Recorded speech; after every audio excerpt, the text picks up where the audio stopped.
আপনারা চাইলে বাড়িতে খুব সহজেই এই মিষ্টিটা বানিয়ে নিতে পারবেন। নমস্কার বন্ধুরা, অত্রিজা কিচেন অ্যান্ড ভিলেজ ফুড চ্যানেলে আপনাদের সবাইকে স্বাগত। এখনকার জন্মদিন মানেই কেক কেটে সেলিব্রেশন করা, কিন্তু ভারতবর্ষের এখনো অনেক জায়গা আছে যেখানে শুধুমাত্র এই মিষ্টিটা দিয়েই জন্মদিন সেলিব্রেশন করা হয়। হ্যাঁ বন্ধুরা, আমি কিন্তু মিল্কি কেকের কথাই বলছি, যা কালাকাঁদ নামেও পরিচিত। আজ আমি এই মিষ্টিটাই তৈরি করব। আপনারা পুরো ভিডিওটা দেখতে থাকুন, আশা করি আপনাদের খুবই ভালো লাগবে। যেহেতু মিষ্টিটা আমি উনুনেই বানাবো, তাই সবার প্রথমে আমি উনুনটা ধরিয়ে তার উপর একটা কড়াই বসিয়ে 1 লিটার লিকুইড দুধ দিয়ে দিলাম। দেখুন দুধটা ফুটে এসছে।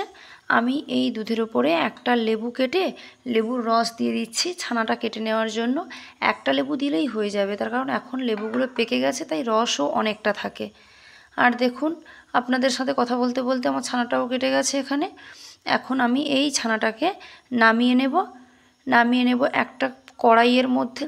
তারপর সাদা কাপড় রেখে সেখানে আমি ছানাটাকে ছেঁকে নেব। যেহেতু আমি টক দিয়ে কাটিয়েছি, তাই আমি এখানে কলের জল দিয়ে ভালো করে ধুয়ে নেব, যাতে টক ভাবটা আমার না থাকে ছানাটার মধ্যে। আমি ছানাটা থেকে জলটা ছেঁকে নিচ্ছি দেখুন। দিয়ে এরপর আমি কিছুটা সময় এই ছানাটাকে ওই কাপড়ের মধ্যে বেঁধে ঝুলিয়ে দিলাম, যাতে জলটা আমার আরও ভালোভাবে ঝরে যায়। এখন আমি ওই ছানাটাতে অল্প কিছুটা চিনি দিলাম। এখানে আপনারা যেমন মিষ্টি খান তেমন দিতে পারেন। আমি এখন এটাকে ভালো করে ডলে নেব, কারণ এটা যেহেতু একটু নরম হবে, তাই চিনি অল্প দেওয়াই ভালো। এবার দেখুন আমি ছানাটাকে চিনি দিয়ে সম্পূর্ণ মাখিয়ে নিয়েছি। এখন আমি কড়াইয়ের মধ্যে 250 গ্রাম দুধ দিয়ে দিয়েছি, লিকুইড দুধ।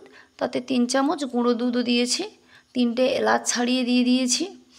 এবার দেখুন আমি ওই আমার ছানা আর চিনির যে তৈরি করে রাখা যে মিশ্রণটা, সেটা আমি এবারে অল্প অল্প করে দিয়ে দিলাম।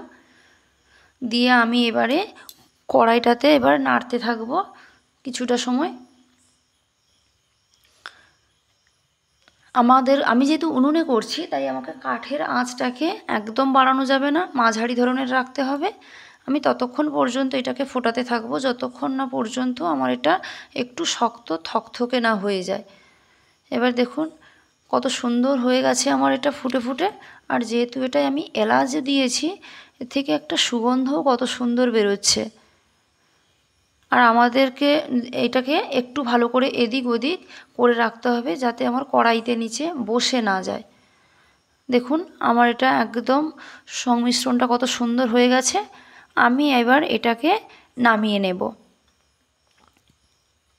এবার দেখুন নামিয়ে নেওয়ার পর আমি সাদা একটা বক্সের মধ্যে বাটার পেপার দিয়ে দিয়েছি। দিয়ে আমি এটাকে সমান করে নিচ্ছি। যেহেতু আমি প্লাস্টিকের মধ্যে করেছি, তাই বাটার পেপার দিয়েছি। আপনারা যদি পাত্রতে নামান, তো সেখানে আপনারা ঘিও ব্যবহার করতে পারেন। আমি এটাকে চেপে চেপে সমান করে নিয়েছি দেখুন।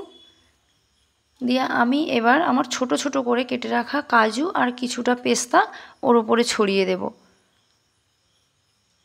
দেখুন আমি ছড়িয়ে দিয়েছি। এবার এটা যেহেতু খুব গরম, তাই আমি এটাকে কিছুটা সময়ের জন্য ফ্রিজে রেখে দেব। দেখুন বন্ধুরা, আমি এবার এটাকে ফ্রিজ থেকে বের করে নিয়েছি। ফ্রিজ থেকে বের করে নিয়ে আমি এখন একটা প্লেটের ওপরে রেখে দিলাম। দিয়ে আমি ছুরি দিয়ে সুন্দর করে পিস পিস করে এটাকে কেটে নিচ্ছি, একদম সমান করে, একদম যেন দেখতে দোকানের মতোই হয়। দেখুন আমার এখানে সম্পূর্ণটা এখন কাটা হয়ে গেছে। আমি এবার মিষ্টিগুলোকে একটা একটা পিস পিস করে তুলে সুন্দর করে প্লেটের মধ্যে সাজিয়ে দেব। দেখুন কত সুন্দর হয়েছে। দেখুন আমার মিল্কি কেক একদম রেডি হয়ে গেছে। এটাকে এখন চাইলেই খাওয়া যেতে পারে। আর ভিডিওটা ভালো লাগলে অবশ্যই একটা লাইক করবেন, আর কমেন্টে কিন্তু অবশ্যই জানাবেন।